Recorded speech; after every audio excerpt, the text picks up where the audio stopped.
Hello दोस्तों, कैसे हैं आप लोग? आई होप कि आप सब एकदम बढ़िया होंगे। तैयारी भी जो है आपकी अच्छी चल रही होगी। तो अभी हमने जो है वो काफ़ी जो है चैप्टर्स कवर कर लिए हैं क्लास 11th का, और लगभग ये जो है हमारा लास्ट चैप्टर चल रहा है, ऑसिलेशन। ठीक है, क्लास 11th फिजिक्स का। बाकी वेव है, तो वेव में देखता हूँ कि कुछ क्वेश्चन जो इंपॉर्टेंट थे उसको मैंने इसी में डाल दिया है। ठीक है, तो अब इसके नहीं अब इसमें हम अलग से नहीं करेंगे। बाकी अब हम जो है क्लास 12 का स्टार्ट करेंगे। ठीक है, अगले नए नए साल से।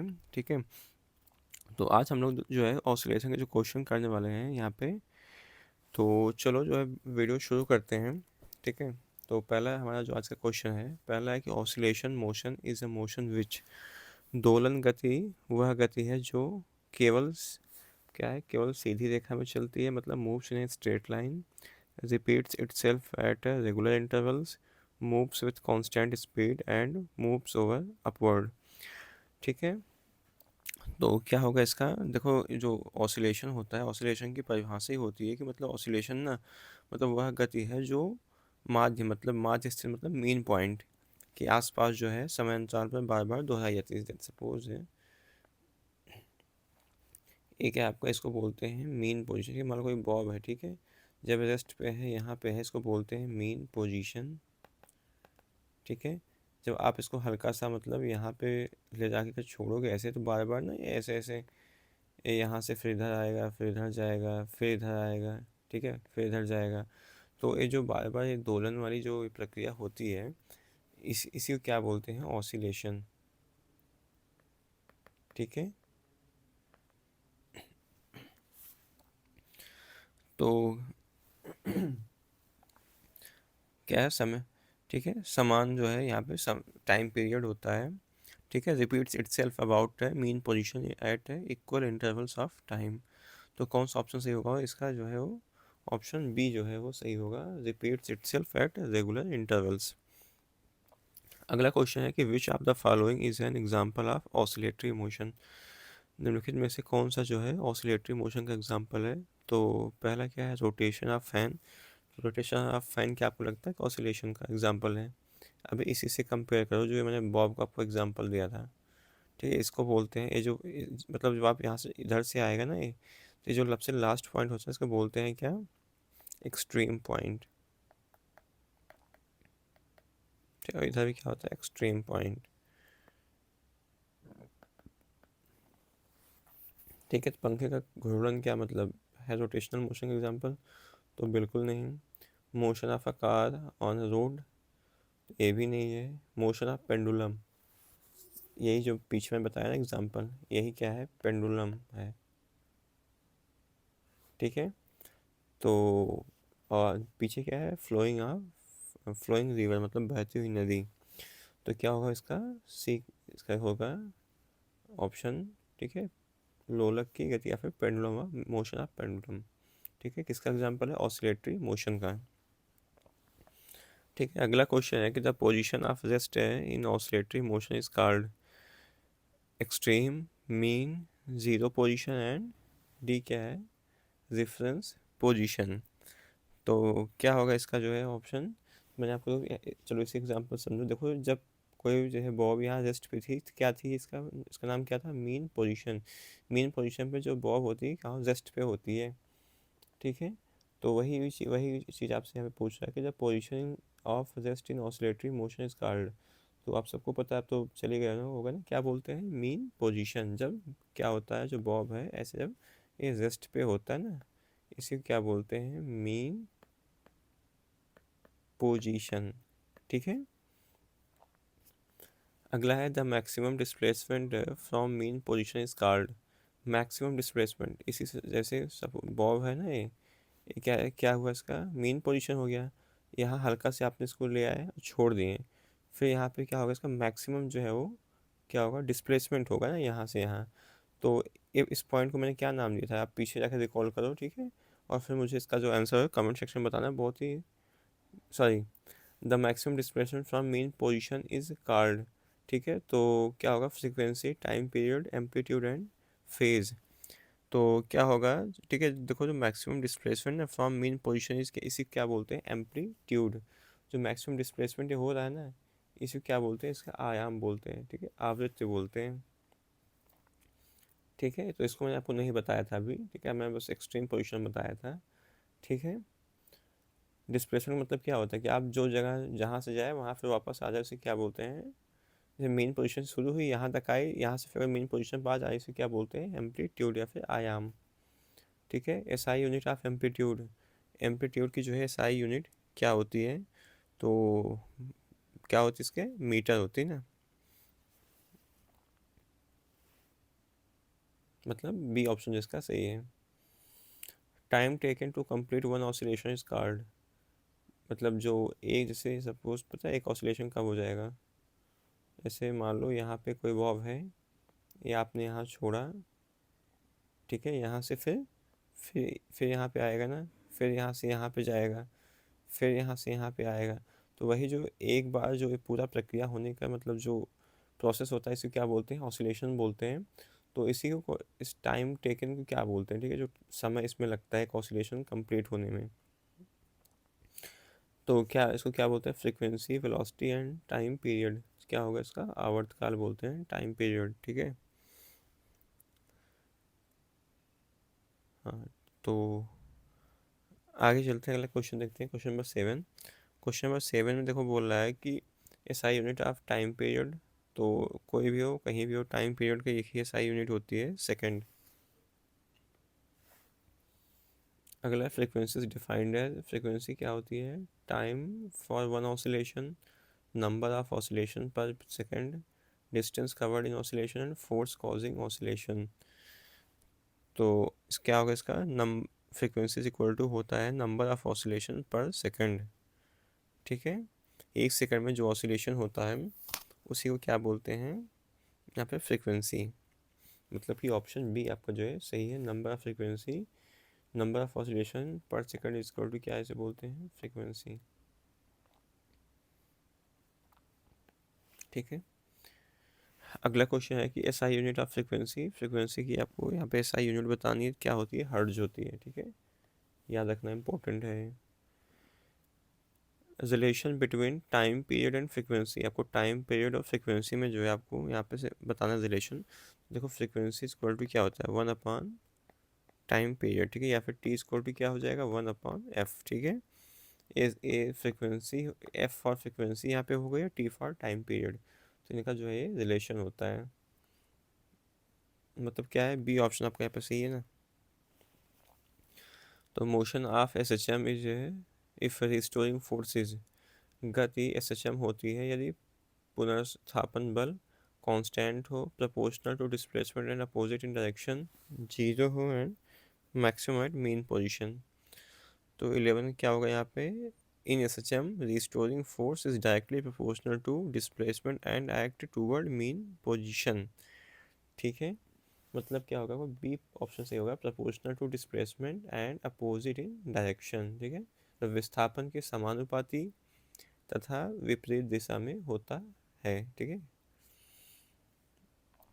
अगला है in S H M acceleration is, तो एस एच एम में त्वरण होता है constant, zero everywhere, proportional to displacement and independent of displacement.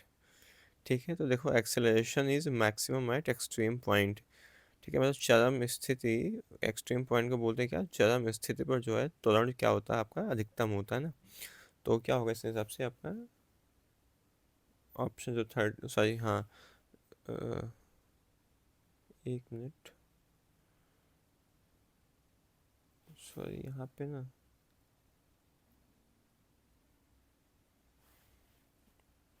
यहाँ पर 12, हाँ 12 में देखो क्या होगा यहाँ पे आपका जो होगा यहाँ पे एक्सेलरेशन जो होता है directly proportional to displacement and opposite in direction ना। तो क्या होगा यहाँ पे? सी ऑप्शन सही होगा इसका, प्रोपोर्शनल टू डिस्प्लेसमेंट। क्या होता है? Acceleration is directly proportional to, यहाँ पे displacement and opposite in direction. ठीक है, मतलब कि ऑप्शन सी आपका यहाँ पे सही होगा। ठीक है, अगला है 13, acceleration in S H M maximum at, S H M में त्वरण अधिकतम होता है, कहाँ पे होता है? मैंने अभी आपको बताया कि तो 13 में होगा कि acceleration is maximum at extreme position. ठीक है, मतलब कि ऑप्शन जो है बी आपका यहाँ पे सही होगा, ठीक है, हर जगह नहीं होती है, जीरो पोजीशन पे भी नहीं, और मेन पोजीशन पे तो बिल्कुल नहीं, जीरो। ठीक है, तो क्या होगा आपका यहाँ पे 13 का बी ऑप्शन जो आपका सही होगा।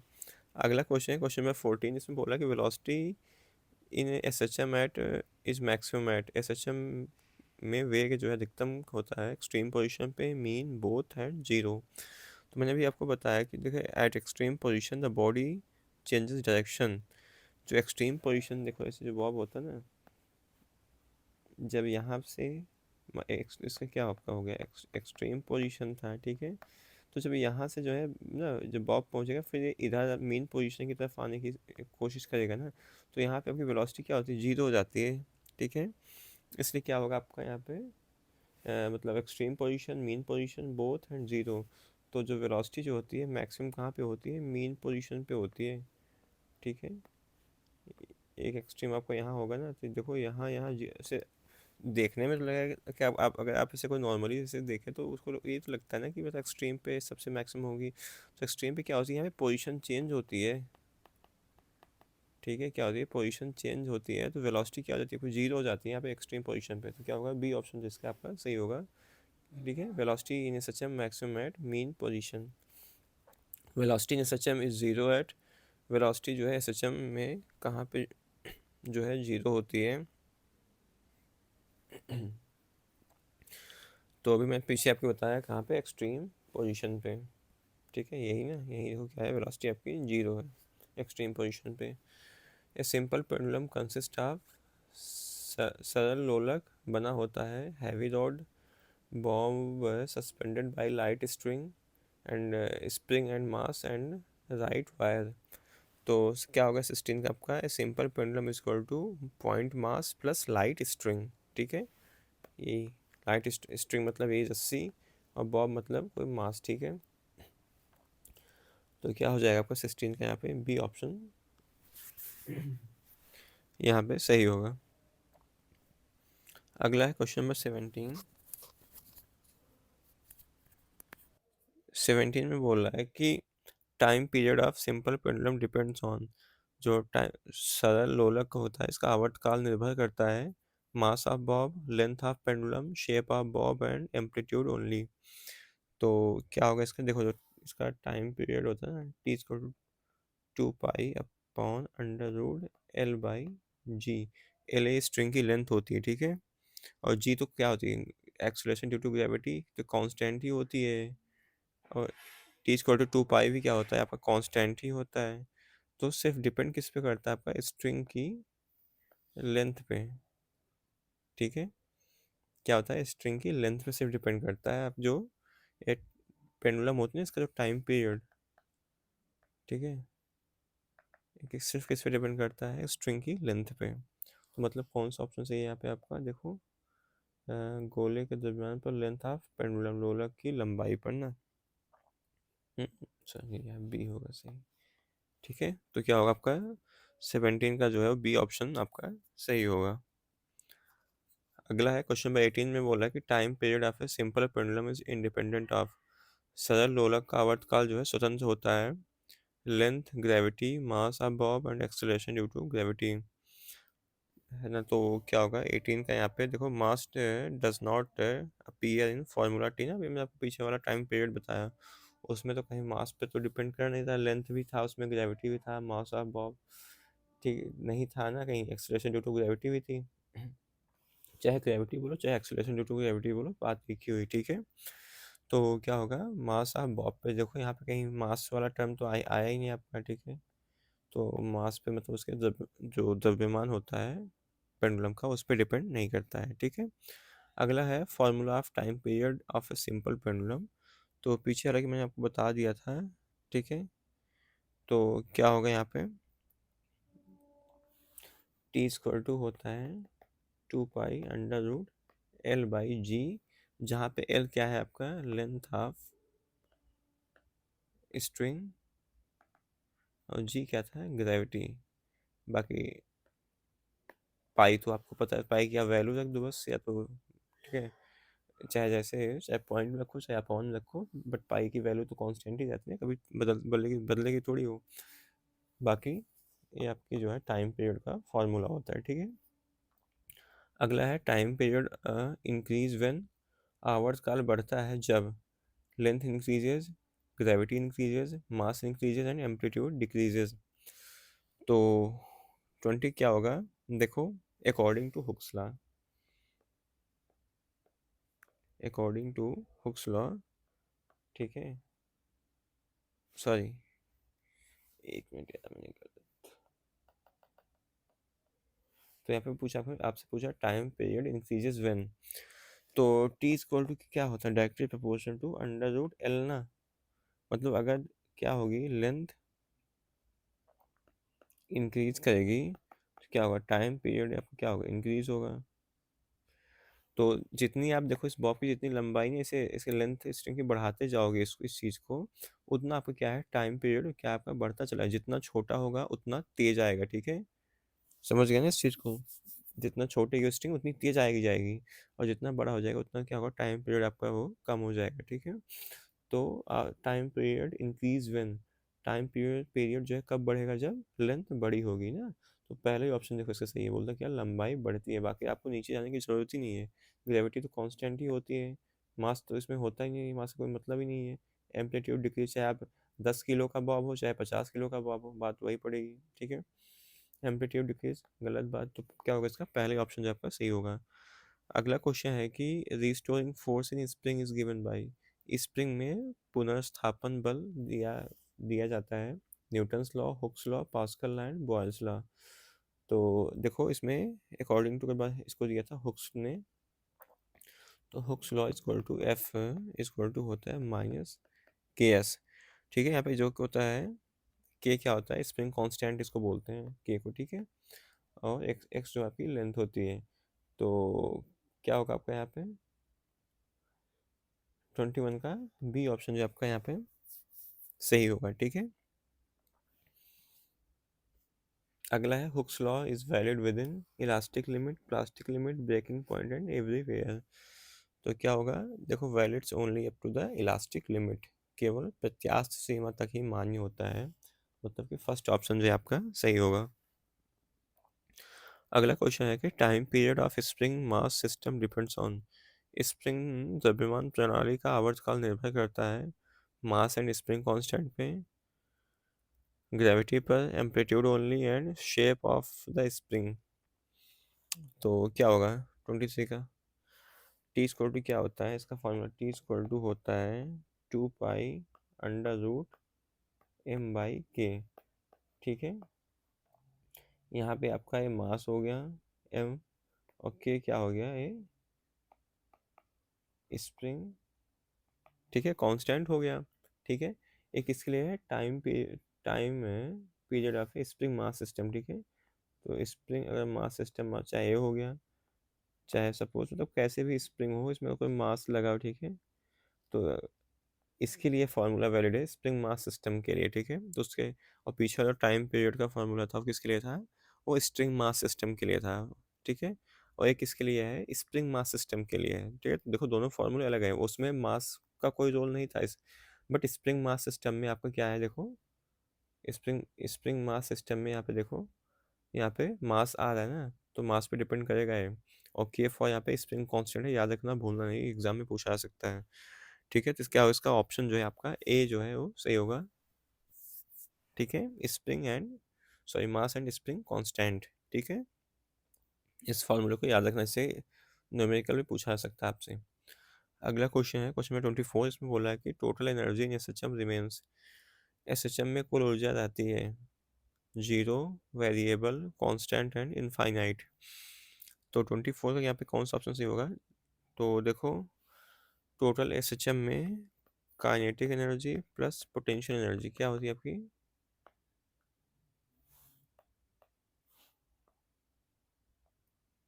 कांस्टेंट, ठीक है। मतलब क्या होती है, कुल ऊर्जा जो आपकी क्या होती है, नियत रहती है ना,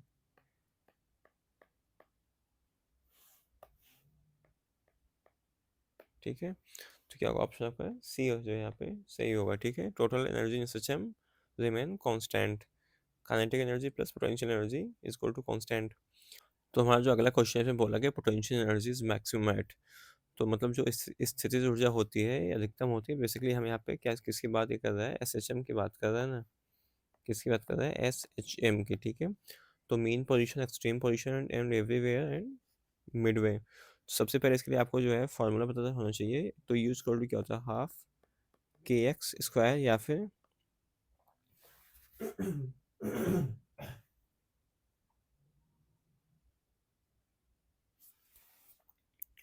यू इक्वल टू होगा half M omega square and X square, ठीक है। दो फॉर्मूले होते हैं। के, यहाँ पे के क्या है, के है आपका फोर्स कांस्टेंट, ठीक है। और एक्स क्या है आपका, एक्स क्या है, डिस्प्लेसमेंट है ना, ठीक है। तो यहाँ पे देखो फिर जब कब होगी मैक्सिमम और मेन पोजीशन पे एक्सट्रीम, तो डिस्प्लेसमेंट मैक्सिमम कहाँ पे होता था, डिस्प्लेसमेंट जो है a mean, main position, extreme position, extreme ना। तो डिस्प्लेसमेंट मैक्सिमम कहाँ पे, एक्सट्रीम पोजीशन पे होती थी ना। तो क्या होगी आपका यहाँ पे बी ऑप्शन से होगा, ठीक है। मतलब एक्स से डिस्प्लेसमेंट में डिपेंड, फोर्स कांस्टेंट तो मान लो कांस्टेंट ही है, डिपेंड आपका किस पे कर रहा है, एक्स पे कर रहा है ना, मतलब क्या डिस्प्लेसमेंट पे कर रहा है। तो डिस्प्लेसमेंट जहाँ मैक्सिमम वहाँ आपका क्या होगा, potential energy maximum, you max, ठीक है। हम अब निकाल रहे हैं ना, तो कहाँ हो जाएगा यहाँ पे, इसलिए यहाँ पे क्या होगा आपका एक्सट्रीम पोजीशन, ठीक है। मतलब बी ऑप्शन आपका जो है सही होगा, ठीक है। तो आज ही हमने जो है वो आपके, सॉरी, हमने किसी क्वेश्चन किए ऑसिलेशन चैप्टर के, ठीक है, 25 क्वेश्चन किए। बाकी अनदर जो 25 क्वेश्चन है वो हम उसको अगले वीडियो में, ठीक है, उसको कवर अप करेंगे और अच्छे से उसको समझेंगे कैसे, तो किस टाइप के क्वेश्चंस और आते हैं आपके एग्जाम में। तो देखो आज जो मैंने आपको क्वेश्चंस की प्रैक्टिस कराई, लगभग ऐसे क्वेश्चंस आपके एग्जाम में आपसे पूछे जाएंगे, ठीक है। तो क्वेश्चन को बहुत ध्यान से देख पढ़ लेना। इसका जो पीडीएफ है उसको अपने टेलीग्राम चैनल पे जो अपलोड कर दूंगा, आप वहाँ जाके फिर इसको, जैसे इसका सेकंड पार्ट कंप्लीट होगा मैं इसको, ठीक है, अपलोड कर दूंगा, वहाँ जाके आप डाउनलोड भी कर सकते हो इसको, ठीक है। बाकी कोई अगर आपका डाउट रहता है तो उसको आप कमेंट सेक्शन में पूछ सकते हो। तो अगर आपको जो वीडियो पसंद आया तो वीडियो को लाइक कर दो और चैनल के सपोर्ट में जो है चैनल को सब्सक्राइब कर दो। Thank you so much watching for this video.